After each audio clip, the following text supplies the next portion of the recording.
तो ये पहले तो कॉन्सेप्ट क्लियर करें, खुदा आया नहीं है, खुदा हमेशा से। हम इसे मैथमेटिकली साबित करते हैं। देखिए, जो यूनिवर्सल ट्रूथ एस्टेब्लिश हो चुके हैं उसको तो आप कोई दोबारा से चैलेंज ना करें। यानी ये यूनिवर्सल ट्रूथ है कि 2 + 2 = 4। ठीक है, अब इसे कोई 5 या 3 बनाने की कोशिश करे तो जुल्म पर मबनी काम कर रहा है।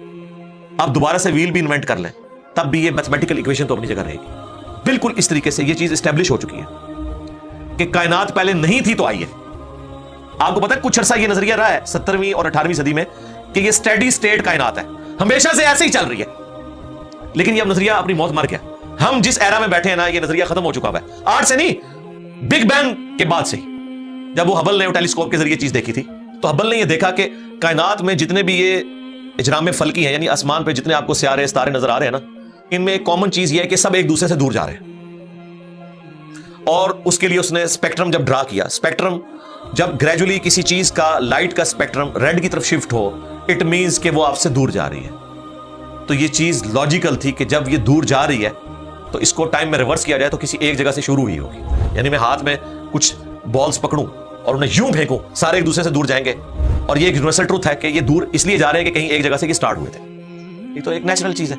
अच्छा, उन्होंने कहा कि अगर हम टाइम को रिवर्स करें और ऐसे पॉइंट पे पहुंचे कि जहां से ये चीज स्टार्ट हुई थी, तो उसको साइंटिस्ट ने नाम दिया कि वो एक ऐसा पॉइंट था कि जिसकी डेंसिटी इन्फिनिट थी, ना खत्म होने वाली, और वॉल्यूम 0 था।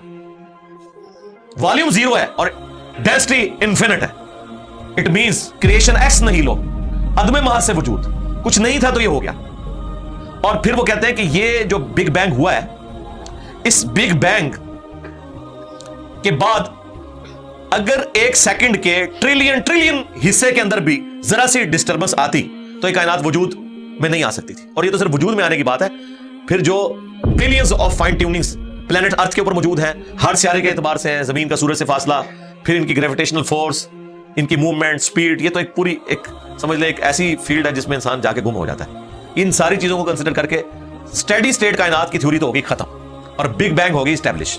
अब ये तो साबित हो गया कि क्रिएशन एक्स नहीं लो हुई है, यानी इंसान या कायनात ये पैदा हुए हैं। प्रॉब्लम तब थी आपके लिए जब आप ये मानते हैं कि ये भी हमेशा से इंसान पैदा हो रहे हैं और दूसरा एंड कोई नहीं है। ये तो मसला हल कर दिया आपका साइंस ने। उनका नहीं, क्रिएशन तो हुई है। अब इसका क्रिएटर है या नहीं है, इसके ऊपर वो आके बात करते हैं। अब ये जो फाइन ट्यूनिंग्स हैं, इनको समझने के लिए इतने दिमाग की जरूरत है, इतने ब्रेन्स की जरूरत है। डीएनए के स्ट्रक्चर को समझने के लिए, इस हार्मोनी को समझने के लिए, बनाने के लिए नहीं सरकार।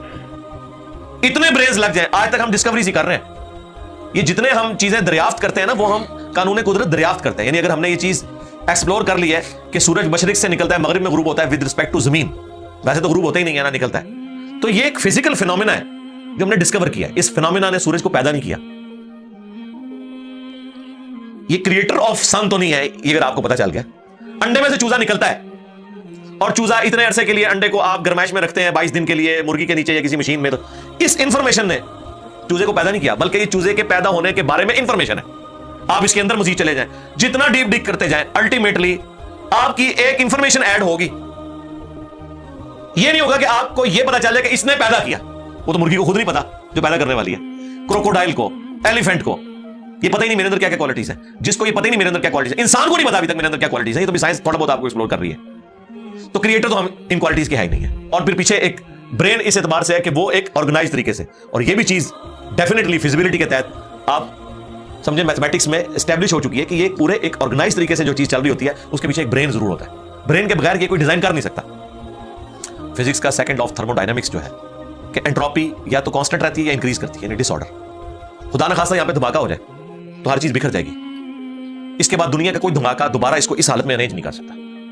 इसको कहते हैं एंट्रोपी, कि कहीं पे बिगाड़ आता है तो वो बढ़ता है। ये हो सकता है कि मजीद आप लोग लाएं तो ये बिगाड़ और बढ़ता जाए, या जितना है उतना ही रहे, वापस ऑर्गेनाइज नहीं हो सकता जब तक के दोबारा से इंटरवीन करके आप ये करना। जिसने वो जियारत में उन्होंने मोहम्मद अली जिन्ना के वो सारे वो म्यूजियम तबाह कर दिया था दहशतगर्दों ने, तो दोबारा से उन्होंने बनाया, तो खुद ब खुद तो नहीं बना। धमाके के बाद तो सब कुछ खुद ब खुद फैल गया था, लेकिन दोबारा उस जगह पे लाने के लिए आपको बजट लगा है, ब्रेन लगा है, एफर्ट पुट किए हैं, फिर जाके वो ऑर्गेनाइज हुआ है। तो इसका मतलब है ऑर्डर बनाने के लिए ब्रेन चाहिए होता है, डिसऑर्डर के लिए कोई मसला नहीं, और डिसऑर्डर के बाद दोबारा ऑर्डर बन जाए इसके लिए ब्रेन चाहिए। सरकार ये कौन सा डिसऑर्डर है, ये कौन सा बिग बैंग है? छोटा सा धमाका ऑर्गेनाइज नहीं करता, चीज को बिगाड़ता है, और इतना बड़ा धमाका, इतना बड़ा ऑर्डर ले आया कि प्लेनेट अर्थ के ऊपर 2 मिलियन से ज्यादा स्पीशीज है,